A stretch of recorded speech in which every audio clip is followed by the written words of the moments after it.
Well, welcome back to class. Hopefully everyone had a good weekend. I'm gonna hit the lights. Yeah, it worked. Did anyone do anything fun and exciting over the long weekend? No? We grilled out at Grilled out? our That's always a good house. sign. Yeah, it's Yeah. nice. So, I didn't even grill out. Very anti-holiday this year, I think. Just kind of sat around. I did try to go to the park with my kid. He didn't want to, so we just stayed home and played video games. Just gave in. So, well, I hope everyone did indeed have a good weekend and is getting used to classes and so forth, getting into the routine and everything. Today, we're going to finish up chapter 1 and then move on to chapter 2 and really kind of start the story, if you will, of atoms and elements. Yeah. When's the chapter 1 number? Okay, so chapter 1 homework unofficially is due a week from today, shall we say. I won't be checking it or anything. I won't collect scores until midterm to see if you've actually done it. So it's kind of up to you to do it, I guess, if that makes sense. The only times it really comes into effect is when I'm calculating like an overall grade. So you can keep that in mind, but it is useful to do it before the exam and so forth. So keep that in mind. I don't think the exam's for at least a couple weeks. 3 weeks maybe, something like that. So. Okay, so unofficially, a week from today, because we're finishing the chapter, officially the end of the term is your last chance to do it. Yeah? When will chapter 2 notes be available? Okay, so chapter 2 notes will be available today. Okay. Yeah, well, today I'll be able to.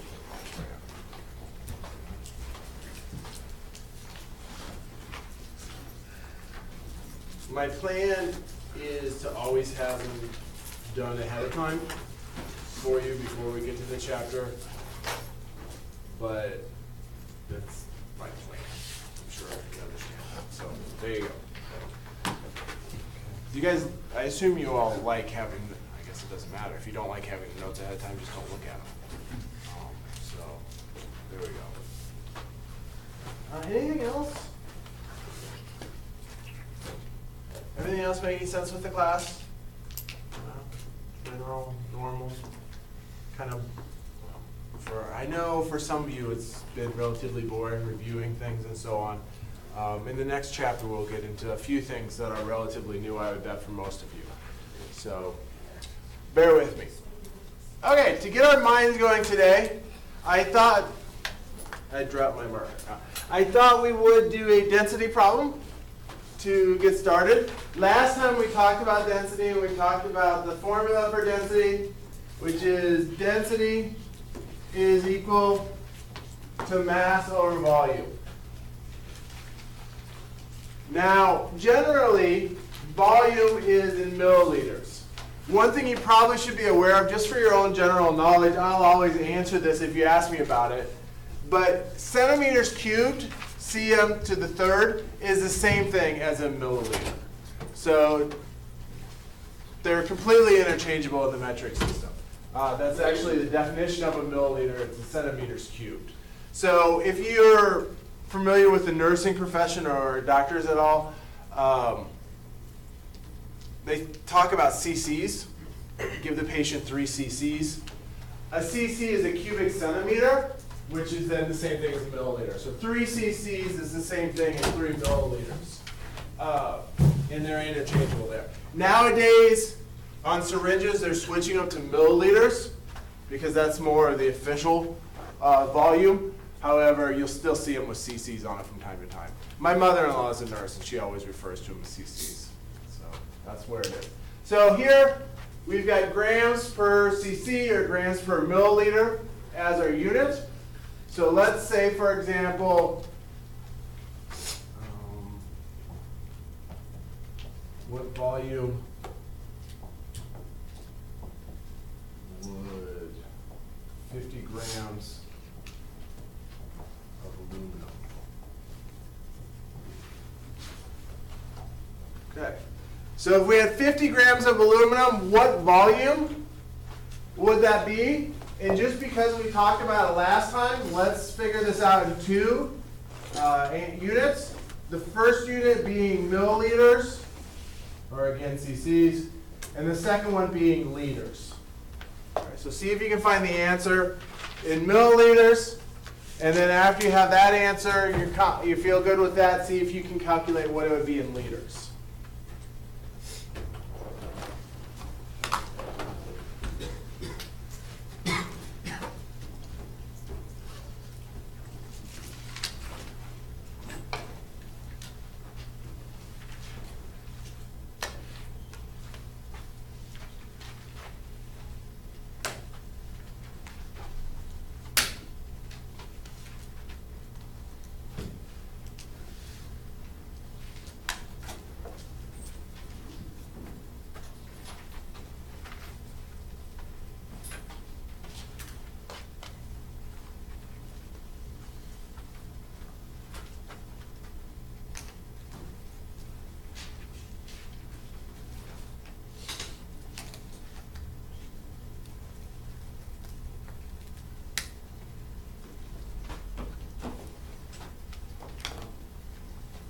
Let's say 30 seconds or so.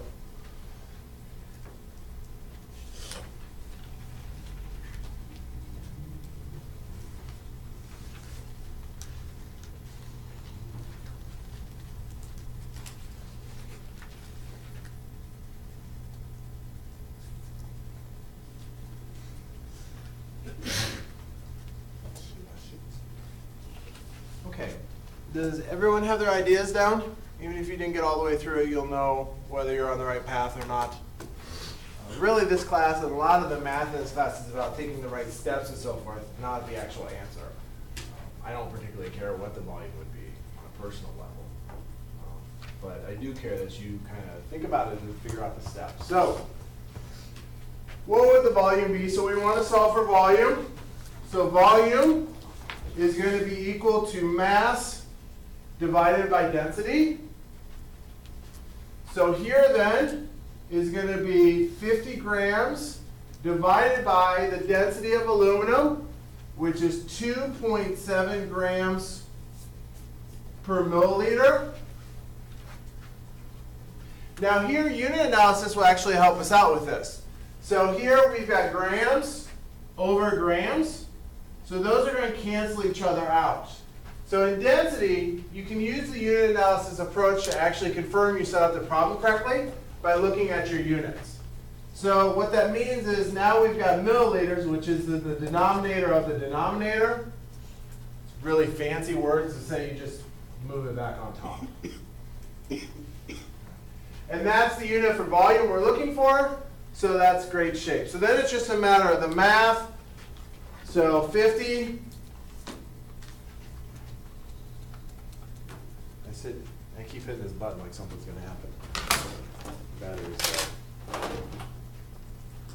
dead. 50 divided by 2.7, I get 18 and a half. 18.5 milliliters. Okay, does everyone agree with that? Any questions? Yeah. Where did you get 50 from?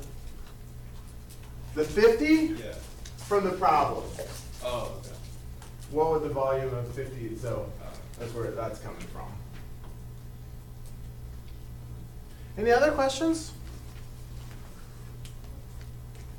Okay, so that is what it is in milliliters. So the next part of the problem is to try and convert that to liters. So if we're going to do that, we're going to start with 18.5 milliliters. And over here, we're going to put liters. And we need the relationship between milliliters and liters. So is milliliters going to go above the line or below the line? Below. Below the line. And liters is going to go on top, so that way milliliters cancel, liters match. And we just have to put in our number. So for every 1 liter, how many milliliters are there? 1,000. 1,000. So 18.5 times 1 is going to be 18.5.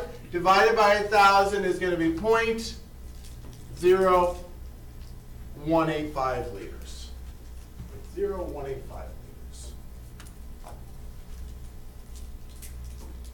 Does that make sense for everyone? Following along with the steps?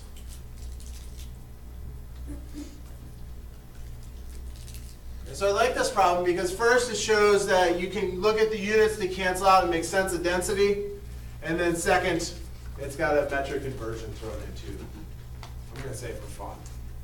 Probably not for all. Good there? Seem to have a grasp of density? Moving on? Going? Good. Always think of like an auction unit. Okay, so a few things just to summarize density. Density, if you remember what we said last time, is the ratio of the mass to the volume. Now what that means is just how much stuff is crammed into a volume. Okay? The more stuff that's crammed into a certain volume, the higher the density is going to be. And in chemistry, when we think about that, it's not just stuff, it's atoms. So the more atoms that are stuffed into a volume, the higher the density is going to be. And the bigger the atom, or the more dense the atom is, then the denser something's going to be. So for example, gold is Au on the periodic table here, number 79. Aluminum is number 13. So even if they had the same compactness, there's a lot more to a gold atom than there is an aluminum atom. And because there's a lot more to that atom, it ends up with a higher density. So we'll see how that plays out in the next chapter a little bit. When we're looking at phases of matter, gases are the least dense, then liquids, then solids. And this is one of the reasons why most solids sink when you put it in with a liquid. One of the very, very few exceptions to this rule is ice. Which is amazing because if ice wasn't that way, we wouldn't be here. The world wouldn't exist as it normally does if it was any other way. But most of the time, when you go to the solid phase, it's more dense than the liquid phase. So what does that tell us about atoms themselves? In comparing a gas and a solid, which one is going to have the atoms more tightly packed together? The solid will. The solid will, because it's denser. And we know that too by looking at the atoms and so forth in a variety of ways. That's absolutely true. And liquids are in the middle. So in gases, atoms are far apart from one another. In liquids, they're relatively close to each other, but not tightly packed. And then solids, they're completely tightly packed together. And this also explains the behavior. Why gases fill a volume, because the atoms can move as far apart as they want to. Liquids will change shapes because they're not locked into place. And then solids hold those shapes because the atoms are actually locked into place. And we'll talk about that numerous times through the course.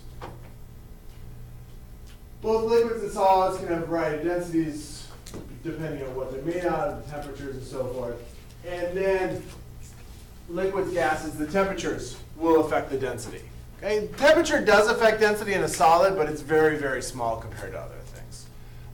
We see this in balloons a lot. Okay? So if you have a balloon which has got a gas inside of it, and you make it really, really cold, what happens to the balloon? Okay? It shrinks.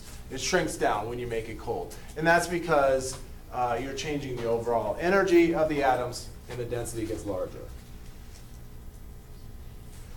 Which is a good segue into the last topic for this chapter, and that's temperature. So temperature in this course is going to be the motion of atoms. The larger the temperature, the quicker the atoms are moving, right? And the further the distances they're moving. The lower the temperature, the less the atoms are moving, and the slower they're moving for one another. So right now we haven't really talked much about what this means, and we will in a little while, but just accept the fact that the higher the temperature, the more atoms are moving. The lower the temperature, the less the atoms are moving from one another. Now to describe temperature, we have three different systems. We have the Celsius system, the Fahrenheit, and the Kelvin, and then we've got conversions between them. These are not conversions that I want you to memorize, but I would like you to be able to work with them. So if I give you a temperature in Fahrenheit, you should be able to convert to Celsius. If I give you a temperature in Celsius, you should be able to convert to Fahrenheit or to Kelvin, whatever we need to. We can try a couple of these. So for example,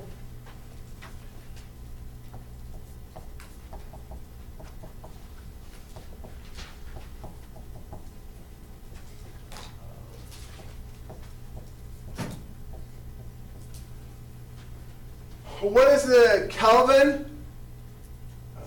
Let's see. Oh, that wording is bad, but temperature of 300 degrees C. So when we're doing this, it's just a matter of plugging the numbers into the equation. And we look up there, and we see that degrees C minus 273 is Kelvin.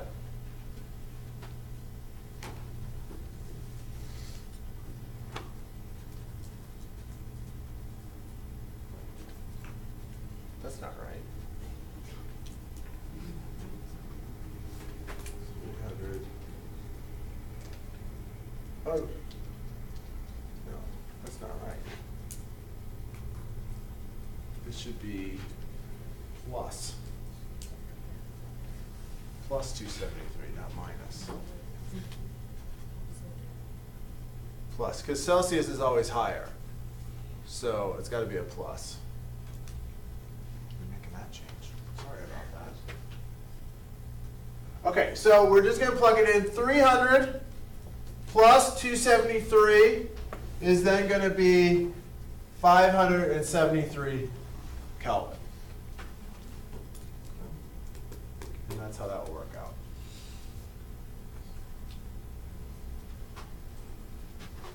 Let's try another one. If I mess that up somehow. Wait, quick question. Yeah. So that means it's 570 degrees up? I don't get that part. So 573 Kelvin is just the same as saying 82 degrees Fahrenheit. Okay. Is there any way you can convert that, or you just keep that the same? You can convert it to Fahrenheit or to Celsius, if that's what you're asking about. Kelvin is just what's used by the scientists for temperature, but we can absolutely convert that to something else. Let's say, for example, what would the Celsius, degrees Celsius be of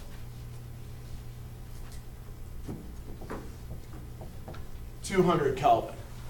Okay, so what would degrees Celsius be of 200 Kelvin? So see if you can figure out what that would be using the correct plus there instead of minus, just as a reminder. So degree C plus 273 is equal to Kelvin. How much Kelvin is that? 200? 273. Oh, sorry, 200.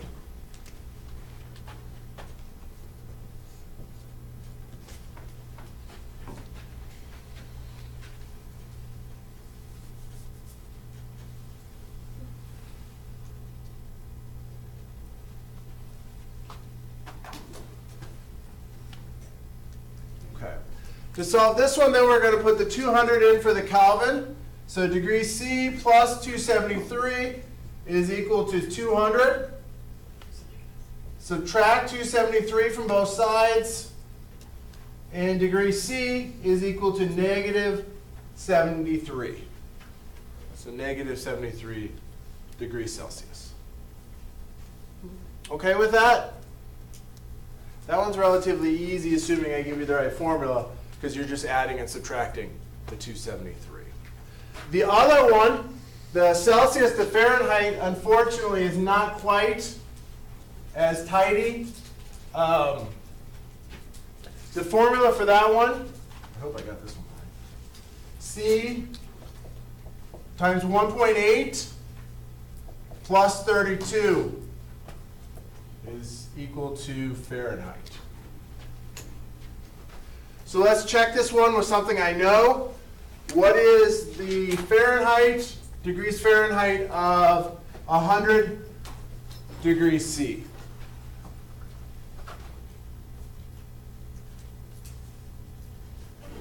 Yeah.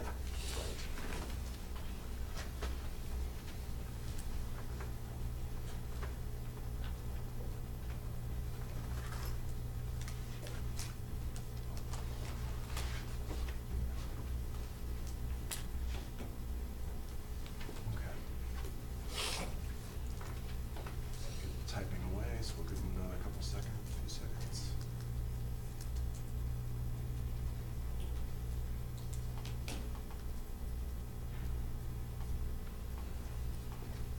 Okay, so to do this one, again, we'll just plug the number in. 100 times 1.8 plus 32 is equal to degrees Fahrenheit. So 100 times 1.8 is 180 plus 32. Add those together, you end up with 112 degrees Fahrenheit. Oh, 212. Thank you, 212.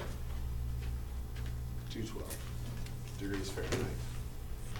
Anyone have any idea why I would actually know that one? Why 100 degrees is equal to 212 is of importance? Boiling point of water. Boiling point of water. Yep. Water boils at 100 degrees Celsius, which is 212 Fahrenheit. Another reason non-metric doesn't make much sense. Okay. Questions about that? I don't really want, like, I'm not trying to trip you up or anything. I'm just going to give you a problem like this to say, can you convert? Here's the formula, can you convert? Something like that. Okay. Okay.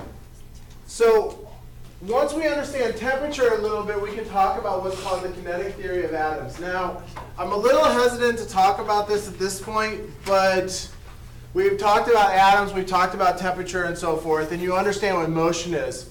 So this is the formal explanation of atoms moving as a function of temperature. And what it says is the higher the temperature, the more forces the atoms can overcome and move further apart.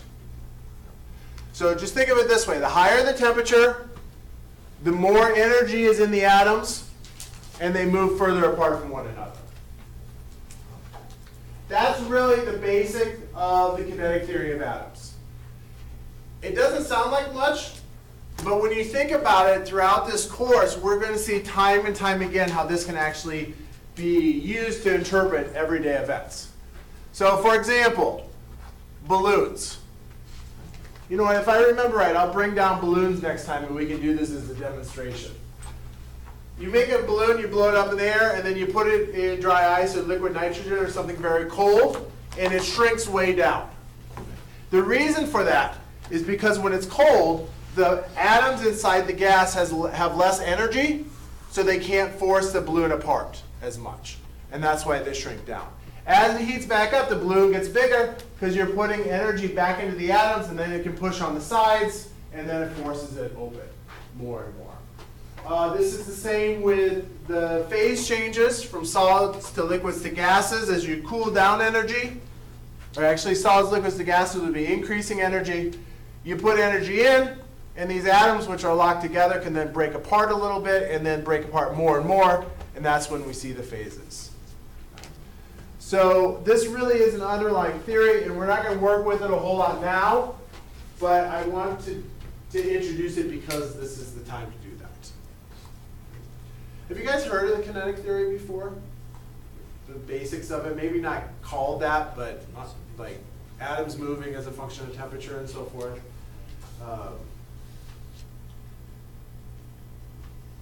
There's a lot of examples of it. The easiest ones to kind of see are the expanding as you heat stuff up. So as, like a marshmallow. Oh, that's not a marshmallow. If you can heat up the inside of a marshmallow without melting it, it actually will expand out because the gases get bigger and bigger and they expand. Soap is another one. Cake. Cake. When you're making a cake, why does the cake rise? Gases are being created, and then they're being heated, and then they're expanding outwards. So you start seeing your cake. And whenever I make a cake, it's always too much, and then it gets all over the place. just a little bit does you. You guys probably don't make cakes. If you do, you're probably better than me at making cakes.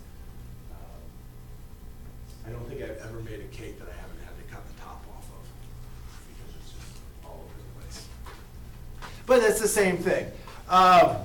And as I said, we will come back to it from time to time. Phase changes is one of the biggest ones. Here is a very simple slide. If you look at, imagine the little dots on here are atoms. As you increase in temperature, it forces them further and further apart. And as they move further and further apart, they become more gas-like as it goes through it. So as the energy increases, the distance between stuff increases as well. So for now, I'm just going to leave that as it is. Let you guys think of, or put that in the back of your mind. I'll call upon it later. Questions, though, before I move on? All right, that is the end of the chapter. So we've made it through the first chapter. Congratulations. We're making good headway now. Let me call up the second chapter. And in the second chapter, we're going to actually start telling the story of chemistry. So remember in the first chapter, we were kind of all over the place, and I felt bad about that with our various topics and so forth. Once we get into the second chapter, it becomes a much more cohesive story as we go through things. So what this chapter is going to do is it's really going to look at atoms and what atoms are made up of. And then how we know what they're made up of. So if I was to ask you guys, okay, we've all probably heard of atoms before. What is something about an atom?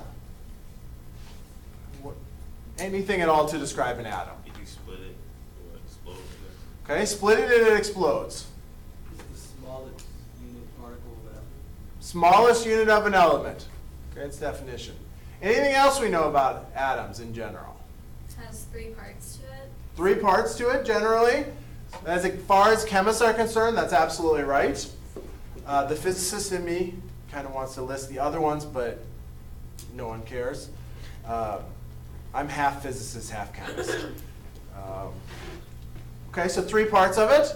Everything's made up of atoms. Everything's made up of atoms. Okay, we have the periodic table of the elements to describe atoms and so forth. This chapter is really going to walk us through the science that explains all of that, the basics of it as we go through it. So when we talk about splitting of an atom, what are we actually splitting there? We're splitting the nucleus, and that is causing energy to be released. Okay? The smallest unit of an element tells us that it has the behavior of an element. Why does it have the behavior of the element? That's going to be talked about. The 3 particles that make up an atom are protons, electrons, and neutrons. We're going to talk about what those are and how we know what those are and so forth as we're going through things. But to start the story, we are actually going to go way backwards in time, and we are going to start with ancient Greece. Now, by no means is ancient Greece special in any way, shape, or form. Many cultures on the earth had very similar ideas to how matter is made up of. But just for example, the ancient Greeks believed that all matter around us was made up of 4 different components. And those 4 different components were combined together. Now this story in and of itself is not very different from the real, or our current understanding of what matter is. You would take these 4 things, you'd mix them together, and you would make various components. And you would take those components, mix them together, and make various things, and so forth and so on. So at the simplest form, the 4 basic units were fire, water, earth, and air. Really, those were almost uniform throughout the world for the basic components of what matter was made up of. You would combine them. So for example, if you took air and water, you would get moisture. Okay? If you took fire and air, it would be hot. Not really surprising, these are all things that you can actually interact with immediately. So if you took a pile of earth and you put it in the fire. When the fire went out, the earth was dry. Right? So earth and fire made dry. If you took earth and you put water on it, apparently, I don't know, it got cold, and there's cold. Okay, let's say it's cold water as you're going through it. Opposite of fire, if you will. So it's not unusual to think, or at this time period even, it wasn't unusual to think of basic components making stuff up. But one of the fundamental things that ancient Greece had and discussed was whether or not you could separate things forever. So this was the idea of whether or not material could be separated forever. So if you had a pile of material, could you split it in half? And then take that half, split it in half, split it in half, split it in half, split it in half, split it in half. And at some point in the future, would you reach some level to where you couldn't split it in half anymore? Okay, was there some fundamental unit, or could you keep splitting forever and ever and ever? And this is called continuous versus non-continuous matter. The ancient Greeks generally believed in what's called continuous matter, meaning you could split it forever. And it's not a surprise, because if you think about it with your eye, you could split it, and split it, and split it, and split it, and split it, and so forth. And they weren't doing actual experiments at this time. They were just thinking about it, and it made a lot of sense. So the idea of continuous matter was actually put forward by Plato and Aristotle. You may have heard of these people before. They are two of the most famous Greek philosophers of all time. And because of their fame and notoriety, this took off. Okay? So this was accepted as general knowledge in the time period that matter was continuous. So no matter how small you went, you basically never ended up with empty spaces there. Because you could always split it and split it and split it and so forth. On the flip side of this was, anyone want to try and pronounce his name? Democritus. There you go. We'll go with that. Democritus. That's probably what I would have said, kind of. I would have messed it up more. He believed that it wasn't continuous, meaning that there would be some small unit associated with the material that you couldn't go any smaller than. And he sat and thought about it, and this made sense to him. Now, there's no way they could have done experiments at this time period. The idea of atoms and the size and so forth was well beyond their abilities. But he put forth the idea that there was something that was so small it couldn't be split anymore. He was not nearly as famous as the other two, because I can even pronounce the other two's name. So this thought, while it was recorded and so forth in history, did not win out overall. And it wasn't that it was just a short time period. Ancient Greece, what time period was ancient Greece roughly? Several hundred BC time period? Okay, several hundred BC. These ideas would not really be challenged to any significant amount until about 800 or 1800 AD. So 2,000 years later. So Plato and Aristotle's idea of continuous matter would hold sway in the scientific community for the next 2,000 years. And the reason why it changed those 2,000 years later is because of the fact we started doing experiments about it. Okay? We didn't just sit around thinking about it. We had the scientific ability and the instruments available to us to actually start doing experiments. So while the non-continuous idea was stamped out early on, it actually came back in force once we started doing experiments.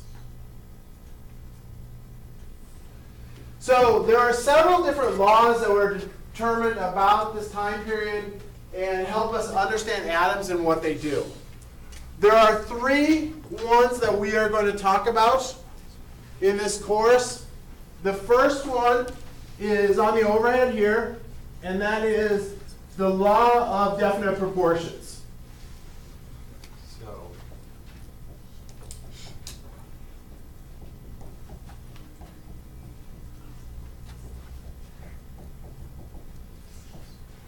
law of definite proportions. And what the law of definite proportions says is that for any given compound, the components are always going to be the same. So it doesn't matter what the compound is. If you have that compound, let's say water, for example, if you have water, no matter where that water came from or how that water is made or anything along those lines, it's always going to be the same. It's always going to be 2 hydrogens and 1 oxygen. The same types of atoms making up your compound in the same ratio. Yeah? I'm sorry, can you repeat that again? You said no matter what, it's always the same? No matter where it's made or how it's made or anything like that, it's always going to have the same types of atoms and the proportion of atoms. And that's the definite part of it. So if you remember definite as like defining what it is, that's the idea where the name comes from. So that means that because it has the same types of atoms and the same ratios of them, it's going to have the same properties. And the properties of water really comes from the fact that it's made up of 2 hydrogens and 1 oxygen. If we change that in some way, so that it's no longer 2 hydrogens and 1 oxygen, it's 2 and 2, for example, we end up with this molecule here, which is 2 hydrogens and 2 oxygens. This is peroxide, hydrogen peroxide. Because we've changed something about it, that means it's a different compound, and because it's a different compound, it has different properties. So, for example, what is hydrogen peroxide used for? Cleaning wounds. Cuts, wounds, cleaning, right? Because it kills off the bacteria and so forth. If you were unfortunate enough to be a kid with a mom who liked using hydrogen peroxide, you know the sting of it. Okay, when it goes on and so forth. My mom used to use hydrogen peroxide a lot. Very different than water. Yeah, hydrogen peroxide has been a while since I've used it. Is that the bubbles? It does, actually. What makes that bubble when it comes in contact with So blood? what happens is it reverts back, it decomposes back to water, and as it does that, oxygen is released, and if the oxygen is released under liquid, then you get a bubble out of it. So what it actually is the decomposition of the peroxide to oxygen, and then that's being released out. So just by changing and adding 1 oxygen, you very greatly change the overall properties of it. Another example of this is carbon and oxygen. CO2 is carbon dioxide. What is carbon dioxide? A gas that you expel. The air we exhale is carbon dioxide. Okay. Relatively harmless. It's not really dangerous at all unless you're in an airtight room or something like that. Natural product of our bodies releasing energy and so forth, that's CO2. If we lose one of the oxygens and become CO, this is carbon monoxide. Anyone familiar with what carbon monoxide is? It will kill you. It's a poisonous gas. It builds up inside of houses and so forth when you burn fuels without a lot of oxygen present. So that's why you see carbon monoxide build up around furnaces and so forth if they're gas powered, because the gas goes in, and then if something's off about the ratio, you end up with carbon monoxide instead of carbon dioxide. My public service announcement for the day is if you do not have a carbon monoxide detector in your house, please get one. Okay? They're not super expensive. Some fire stations actually give them away certain days of the year if you're lucky enough to have one of those fire stations. But the reason is this. Carbon monoxide will kill you, okay, if it comes in a high enough concentration and you have no idea that it's happening. You can't smell it, you can't see it, you can't hear it. Nothing physically, no way can you interact with it until it's too late. Okay? You actually start feeling sleepy if it happens, apparently. I've thankfully never been in that situation, but that's what I'm told. So this is a deadly gas without any physical warning to it. So it's a good idea to get an alarm, and then what happens is if the concentration gets high, the alarm goes off, and then you know that you got a problem, and you call the people to help. So there you go. You can get them from just about any store. They sell them. Oftentimes they're built into the same thing as smoke detectors, so you get a carbon monoxide smoke detector at the same time. There you go. Okay, so that's carbon monoxide. Different from carbon dioxide. by 1 oxygen, and by changing that oxygen, you greatly change the overall properties associated with it. Questions about that at all?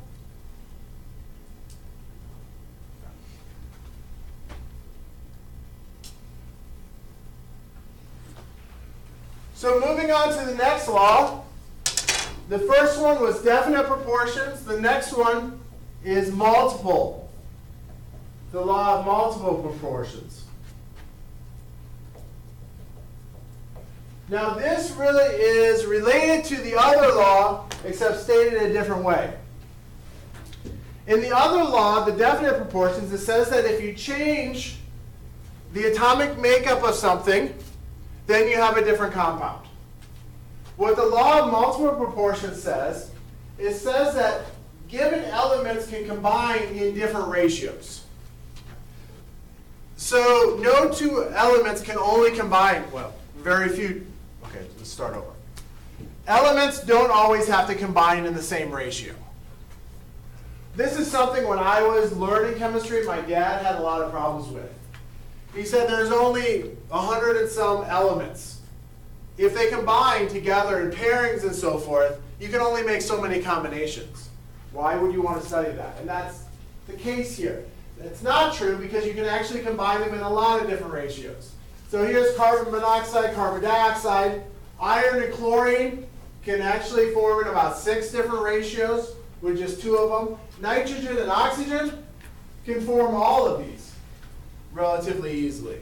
So for any given 2 elements, you can have a lot of different ratios for the combinations. Each of these are going to lead to a different compound with different properties. And that's one of the reasons why we've got so many different materials in our lives, because we can combine these in different ratios from one another. So NO3, N2O3, N2O2, N2O4, they all are different ratios, and because they're different ratios, there are different properties associated with them. They may be closely related in terms of properties, but they will be different from one another. So this is the law of multiple proportions. Different atoms can combine in different ratios. Good with that one? Brings us to the last one, and this is the law of conservation of mass.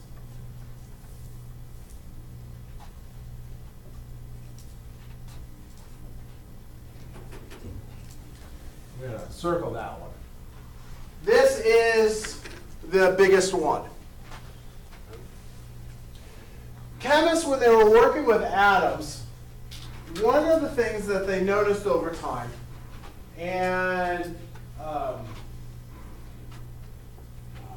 all nervous about names now. Anyone speak French? What? Go with it? What? Okay, we'll go with that. He became very famous and very, very well known by doing experiments and carefully measuring things. Now, he had a few advantages that other scientists didn't. The biggest of which, and the reason why I chose this photo, is his wife. His wife was apparently spectacularly brilliant. Okay? Didn't get credit for a lot of the work, but turns out from the stories that I read that she was a huge, huge influence and helped him a lot in the work. The other thing is he had a very good job with the government, and he had money. And at the time period, the newest thing in scientific methodology that was out and about were balances. So we think of scales today. Many of us have scales in our bathrooms and so forth. You go to the science lab, we have a dozen scales up there and so forth. At the time period here, balances and scales were incredibly rare. If you're like antiques and stuff, you can look up photographs of old scales and so forth from when this time period. So think of this time period as roughly when Britain was colonizing the world and so forth, and how they packed up their scales and stuff because they were so expensive. It was incredibly rare for anyone to even have a balance or a scale or anything. He did, and he made good use of it. He did a whole series of experiments, many different experiments, and found that the mass of material you put into a chemical reaction is equal to the mass of material that comes out of a chemical reaction. And he changed the masses of the material going in, and the product always changed the same way. So this is the law of conservation of mass. The mass going into a reaction has to be equal to the mass coming out of the reaction. This is the cornerstone of all chemistry. Everything we do in chemistry goes back to this law in one way or another. This even makes it into popular culture. The law of conservation of mass, the law of equivalent proportions. You hear it from time to time in a lot of different ways. Basically, what goes in has to be the same as what comes out. It may be hidden from you, such as making a mass into a gas or something like that, but it's still there. So if you have a log of firewood, you put it in the fire and it burns. Where does the mass go? You've got the ashes that are still there and so forth, but you also have a lot of the carbon of the wood being transformed into carbon dioxide and then going off into the air as a gas and so forth. So to do that correctly, you would have to capture that gas and mass it. This holds true for all chemistry except for nuclear chemistry. When you're dealing with splitting of atoms, the amount of energy that's associated there and so forth voids this law. It's the one time this law doesn't hold true. In terms of this class, we're going to assume basically it always holds true. And we'll talk about what that means when we get to the nuclear chemistry part. But that's the law of conservation of mass. Let me see if I've got questions about that? So the three laws I want to know, and we haven't really talked about like historical knowledge and so forth. I don't really care that you know who did it. I don't care that you know the time period that it was done or anything like that. What I do care about is that you know what the law says. So the law of definite proportions says that when atoms combine in certain ratios, you end up with specific compounds. Multiple proportions says that atoms can combine in different ratios to give you different compounds. And the law of conservation of mass says that the mass going into the reaction has to be equal to the mass coming out of the reaction. Do all those make sense? Yeah? Are those new to you? Yeah, no, okay. Most of you have seen those in one form or another before. And really, the reason why he could do the work is because he could afford the balances. There's nothing really special about it. You know, you buy the balances and so forth, and then you can do the work. So once we understand those laws a little bit, we can talk about Dalton's atomic theory. Dalton's atomic theory, I don't know, chemists say that it's the most important theory in terms of chemistry. I don't know if I necessarily agree with that, but it is useful in understanding how chemistry works.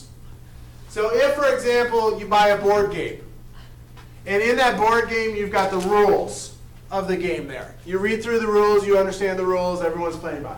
These would be the basic rules of chemistry. The way that we're going through things. I am not going to ask you to recite back the 5 different things in any way, shape, or form. I may ask for one of them, or what one of them means, but I'll never just have you memorizing this just to recite it back or anything. But I am going to run through the ideas of Dalton's atomic theory. All of them we've actually talked about already. It's just kind of a summation of a lot of the different things we talked about and putting it together in one theory so it's easy to use. The first one, matter is comprised of extremely small particles. We're going to call them atoms. Matter is comprised of atoms. That's just the definition of chemistry and what atoms are.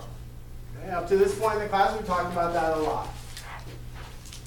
Number 2, atoms of a given element are identical. Atoms of different element differ from one another. So what we're saying here is that atoms of any element are the same, atoms of different elements are different. If you think about that, that's just kind of common sense. if an atom represents the behavior of an element, then two different atoms from different elements are going to be different from one another. And that's what this is saying. All it's saying is that the smallest unit of a given element is the same, which is not really surprising because it's the same element, and different elements are different from one another. So I don't think that's really earth-shattering. Atoms cannot be subdivided, created, or destroyed. Now, this is not exactly true because we already talked to, oh yeah. That's why I asked you a question. So like when you Yeah. split it, Mhm. you're not destroying it. What are you doing to it then? You are actually destroying it. Okay, now, bear with me a second here, okay? When this theory was put forth, nuclear chemistry didn't exist. We didn't have the ability to do nuclear chemistry and so forth. So at the time period where this was done, this was absolutely true. Now that we move forward 200 years, we have to put a little star by this and say, except in nuclear chemistry. Because when you split atoms themselves, you actually are dividing them. You're not really destroying them or creating them, you're actually dividing them. So if we think about a given atom, doesn't really matter what it is. Let's pick uranium. Uranium is number 92 on the periodic table there. It is commonly used in atomic weapons. Okay, so you guys may have heard of uranium and atomic energy and so forth. So let's say this is a uranium atom, and we split it. My handy dandy jagged line there to split it apart. It breaks into two parts.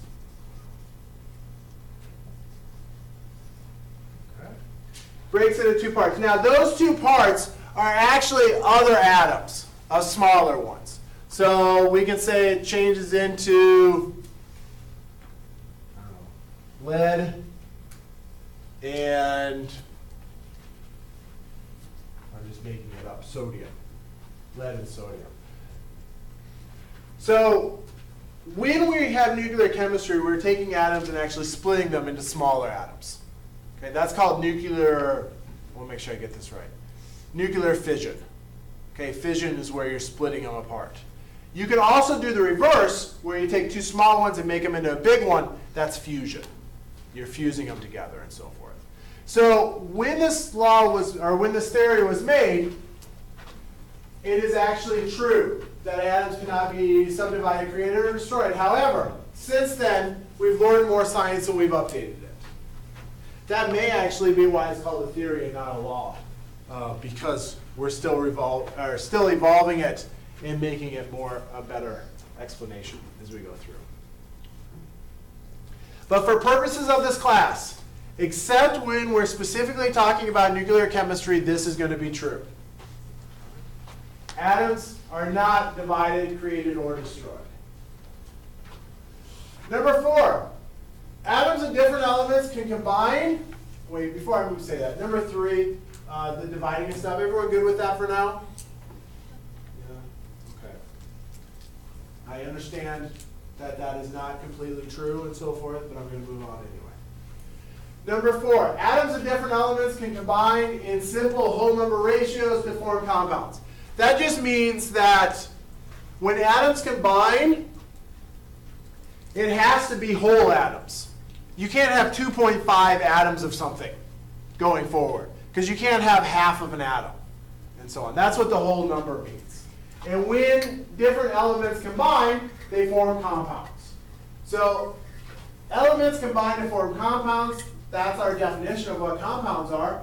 And the simple whole number part just means that you have to have whole atoms. You can't take a third of one atom, half of another atom, a quarter of another one, put it together, and make something new. It doesn't work that way. You have to have whole atoms to actually do stuff. And then 5, chemical reactions. Atoms are combined, separated, and rearranged. That, in essence, is the law of conservation of mass. When atoms go into your reaction, atoms come out of your reaction. That's what they're telling you there. And then they're simply rearranged as we're going through. So So looking at them, number one is the definition of atoms. Number two is the relationship of atoms to elements. Number three is this idea of non-continuous matter. Remember the ancient Greek philosophy of non-continuous matter here. Number four, different elements combined to form. That's the law of definite proportions and multiple proportions. And number five, when you have a chemical reaction, things are rearranged and combined and so forth. That's the law of conservation of mass as we go through it. So none of these in and of themselves were unique. However, putting them all together makes it convenient, okay, to understand the basics that we're working with.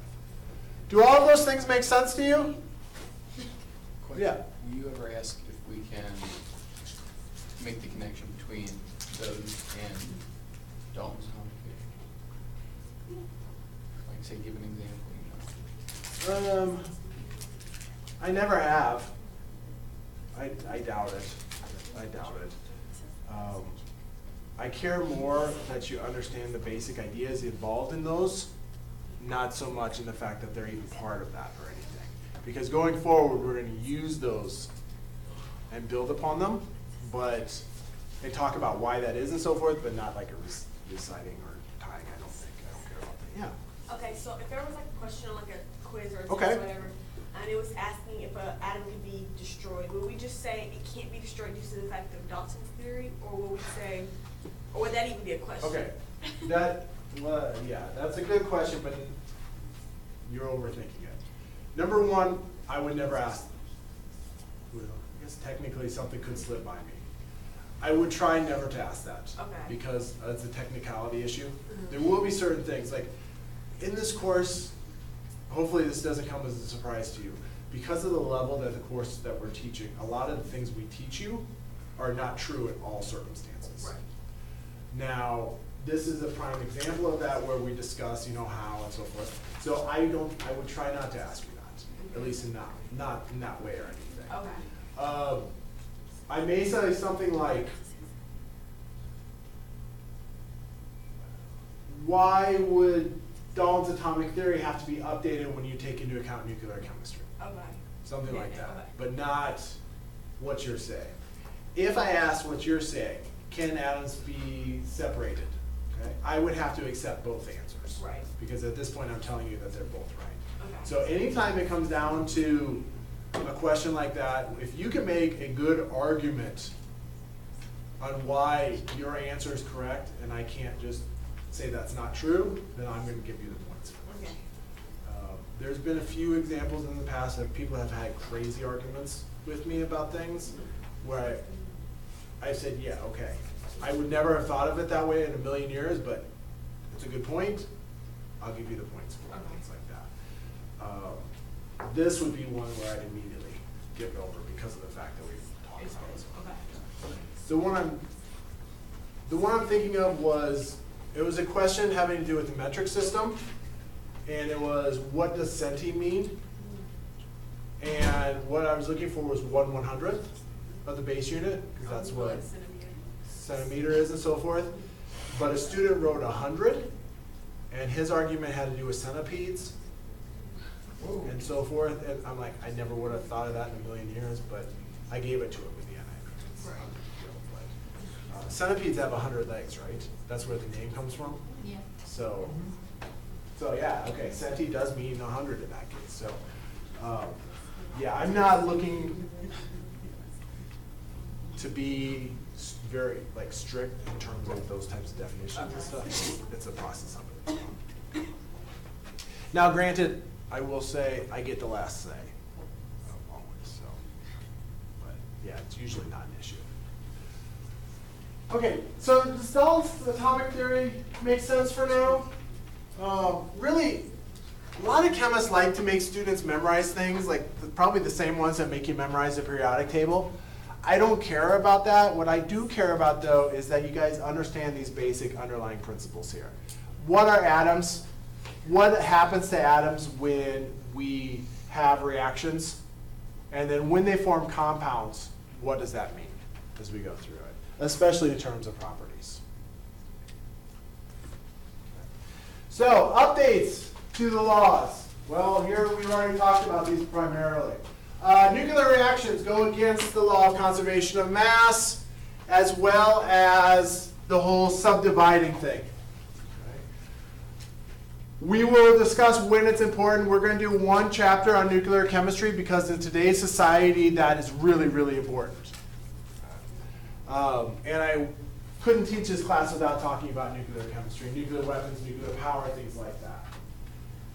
Also, we say that atoms cannot be subdivided.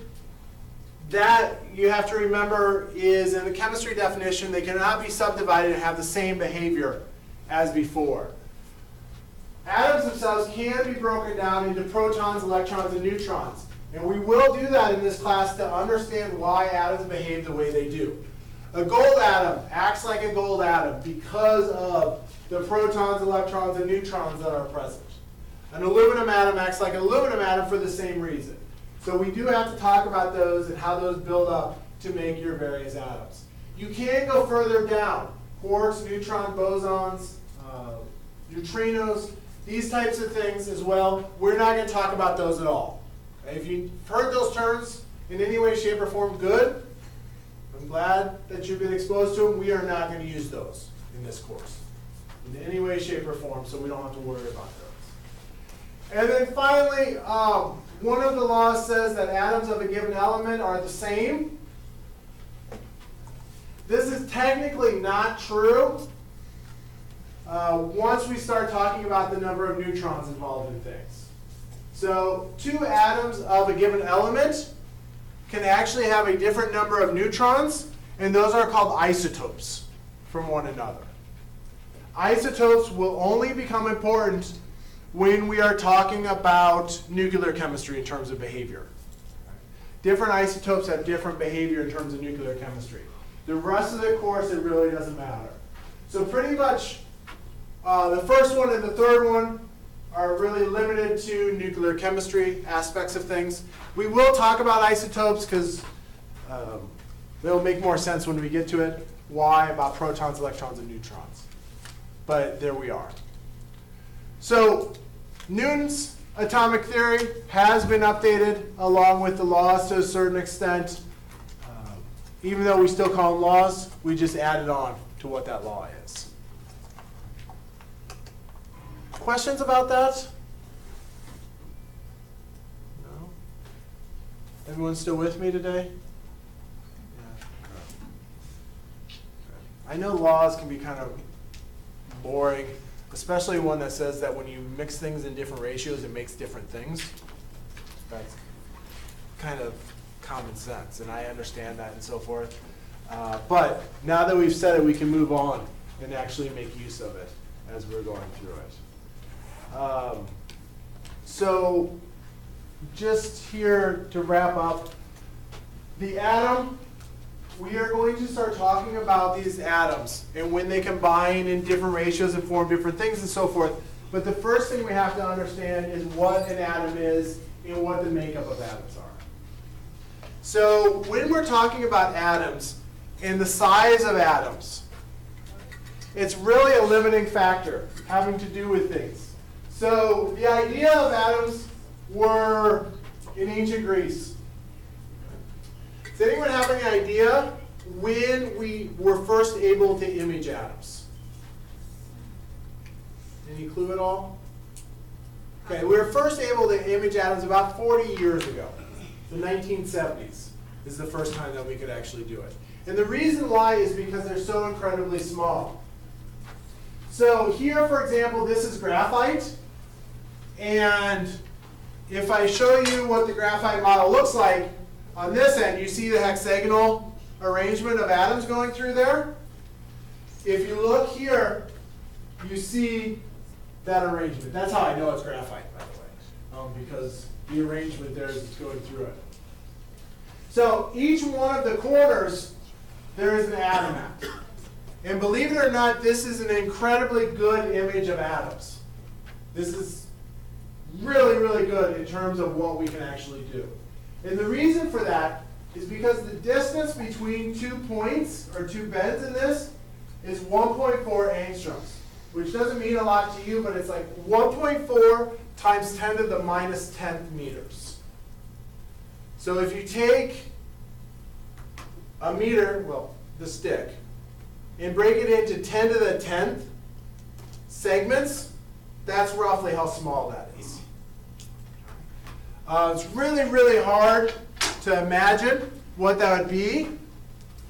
But because of the fact that it's so small, you can't see them with magnifying glasses or anything like that. So how would you split an atom if they're so small? So the way that you're going to split atoms is you're going to line them up to where you know where they are, put a whole bunch of them there, and then hit them with something and hope that you hit it. If you miss, no big deal. If you hit it, then you could actually split it as you're going through. So that's the way that we do it. We don't line them up one by one. Okay, so here, for example, let's take a look at the size of the atom. Now, this is not exactly made for it because it talks about cell size and so forth, but there we are. Images of various things, a coffee bean, sesame seed, a grain of sand, and I'm going to zoom in. There's our grain of sand blown up. Going in a little bit further, skin cell, red blood cell. Here is probably the smallest thing that you would interact with in life, and that is yeast, like baking bread and so forth. We were talking about cakes before. Yeast. So if you've ever had a little package of yeast and looked inside of it, that's there. Okay. Instant yeast? Yeah, like instant yeast and so forth. Now, an atom is in here, but you can't even see it yet. There's no way that you can see it yet. So we're going to go in even further. Okay, here are viruses, HIV virus. Down in here, we're starting to see the labels for atoms. Okay. Moving in. Here is glucose, hemoglobin, so these are part of the blood supply and so forth. Moving in even further. Okay. Here's water. Okay, so two hydrogens and an oxygen, and here is a carbon. Okay, so there's one carbon atom. So let's just zoom back out here a second. There's the things in the blood, viruses, cells, okay, getting to kind of real life things, grain of salt and so forth, and we're back there again. So when we're talking about size, a grain of salt we think of as a small thing. That is astronomically large compared to what an actual atom size is there in terms of that.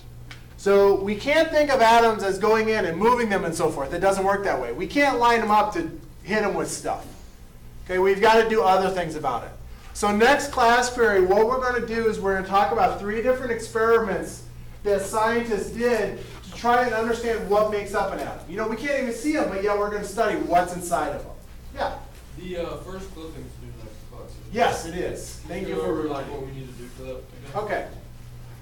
So we're going to talk about that in next class, but the first thing we're going to do next class is talk about clippings. So what you're going to do is find a news article, whatever it is, science related, read the article and write a 1-page summary, 1 page being typed, summary about what it is. The first half is actually the summary, like talking about what the article is talking about. Then the second half is your personal response to it, just what did you think about it. Does that need to be printed out or? It doesn't need to be printed out. It can be submitted through Blackboard. So that way you don't have to worry about printing and wasting your printed paper and stuff like that. Or you can bring it to class if you want.